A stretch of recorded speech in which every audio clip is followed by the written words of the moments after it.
नमस्कार मित्रों, मैं मयंक आपका स्वागत करता हूँ अपने स्टडी चैनल में जिसका नाम है स्टडी विद मयंक। ठीक है, आज हम चैप्टर नंबर 1 पढ़ रहे हैं पॉलिटिकल साइंस की बुक नंबर 2 का, जिसमें चैप्टर नंबर 1 है और उस चैप्टर नंबर 1 के कुछ पार्ट्स बच गए थे, उसको हम कंप्लीट करेंगे राष्ट्र निर्माण की चुनौतियों में। मैं आपको बता चुका था किस प्रकार जम्मू कश्मीर का गठन हुआ, किस प्रकार हैदराबाद का गठन हुआ, मणिपुर का गठन किस प्रकार हुआ।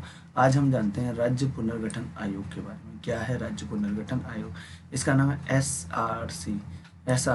SRC का मतलब राज्य पुनर्गठन आयोग। क्या है राज्य पुनर्गठन आयोग? जो आज़ाद होने के समय भारत में कुल प्रांतों की संख्या 14 थी टोटल। कुल प्रांतों की संख्या कितनी थी? 14 थी, और उसमें से 6 केंद्र शासित प्रदेश थे। 14 केंद्र शासित प्रदेश, जो 14 प्रांत थे, उन 14 प्रांतों में क्या था? अलग अलग चीज़ें थी और अलग अलग बातें सॉरी, अलग अलग चीज़ें होती थी और अलग अलग चीज़ों को बोला जाता था। 1953 में एक बात उठी, क्या उठी कि केंद्र सरकार ने उच्चतम न्यायालय के भूतपूर्व न्यायाधीश फजल अली की अध्यक्षता में 3 सदस्यीय राज्य पुनर्गठन का आयोग का गठन किया। आयोग की प्रमुख सिफारिश से, ये बाद में पढ़ेंगे क्यों गणना की गई। पहले क्या होता था, राज्य जो थे ना, तो वो राज्य जो थे वो क्या थे, अलग अलग भाषा से मिलकर बने हुए थे। जैसे क्या होता था कि राज्य एक साथ थे, जैसे मैंने आगे वीडियो में चर्चा की थी, जैसे मैं यहाँ पे बताता हूँ, ये यहाँ से कुछ चीज़ें क्लियर करता हूँ राज्य पुनर्गठन आयोग के लिए। औपनिवेशिक जैसे शासन आज़ाद हुआ तो सुधार के अनुसार तो किया थक गया था, लेकिन स्वतंत्र भारत में भाषाई और सांस्कृतिक बहुलता के आधार पर राज्य के गठन की मांग हुई कि भैया जहाँ जहाँ अलग अलग भाषा है, जिसकी संस्कृति अलग है, उसको क्यों ना अलग कर दिया जाए। भाषा के आधार पर प्रांतों का गठन एक राजनीतिक मुद्दा बन गया और नागपुर अधिवेशन 1920 में पहली बार शामिल किया गया। तेलुगु भाषियों ने मांग की तेलुगु भाषियों ने मांग की कि जो ये आप लोग कर रहे हैं ना, आप लोग कर रहे हैं इलाके में अलग करना, एक नए राज्य आंध्र प्रदेश बनाया गया।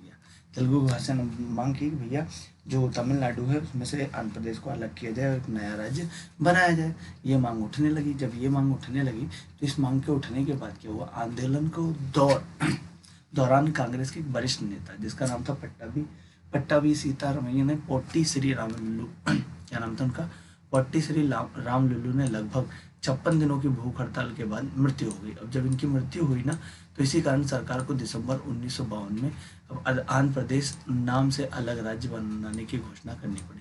इस प्रकार आंध्र प्रदेश भाषा के आधार पर गठित पहला राज्य बना। अब इसमें क्या है, इंपॉर्टेंट चीज़ें क्या है, इसमें पता है 2 समितियों का गठन हुआ था। एक समिति गठन हुआ था धार आयोग और JPV समिति का, धार आयोग और JPV समिति का। ये धार आयोग जो था, इसने 1948 में गठन हुआ था।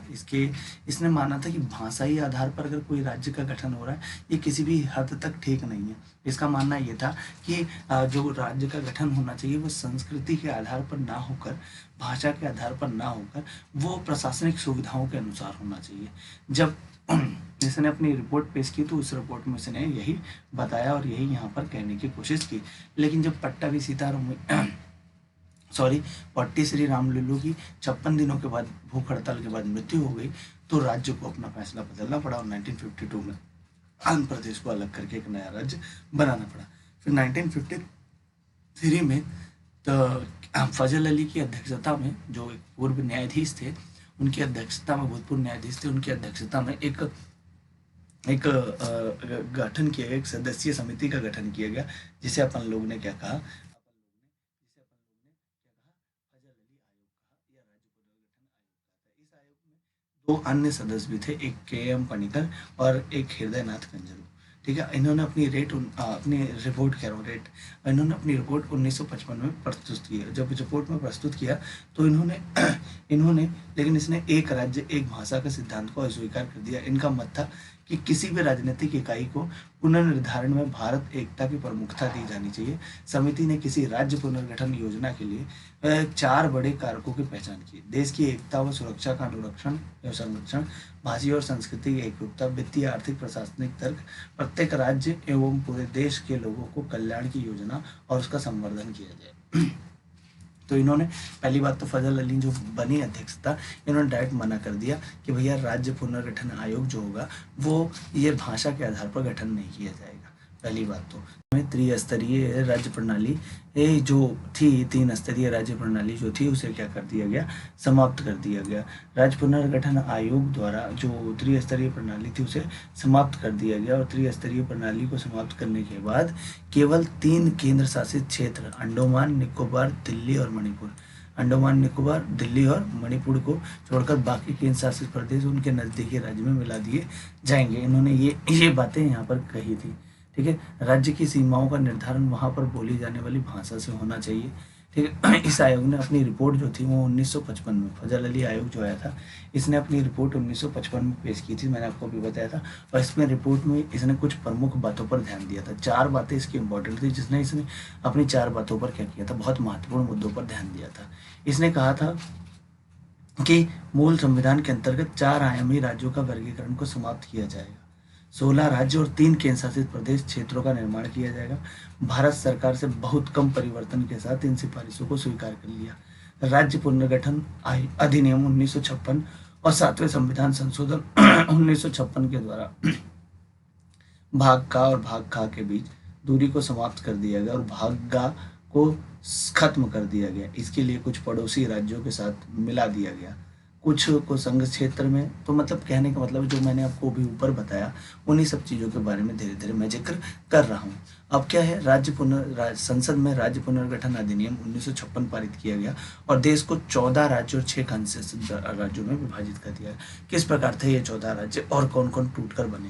पहले मुंबई एक राज्य था, ठीक है, जिससे महाराष्ट्र बना एक, जहाँ मराठी बोली जाती थी, और एक गुजरात बना 1960 में। असम से अलग होकर नागालैंड बना। बृहत पंजाब से हरियाणा और पंजाब अलग हुए, दोनों अलग। बृहत पंजाब से हिमाचल प्रदेश अलग हुआ। असम से और अलग हुए मेघालय, मणिपुर और त्रिपुरा। ठीक है, असम से ही मिजोरम, अरुणाचल, जितने भी आपके 7 सिस्टर हैं समझो असम से ही निकले। उत्तर प्रदेश उत्तराखंड से, जो उत्तर प्रदेश से उत्तराखंड अलग हुआ। बिहार से झारखंड, मध्य प्रदेश से छत्तीसगढ़ और तेलंगाना से आंध्र प्रदेश, तेलंगाना से गोवा 1987 में, सिक्किम। तो ये सब देख रहे हैं आप, ये राज्य हैं जो भाषाई आधार पर बाद में क्या किए गए, अलग किए गए।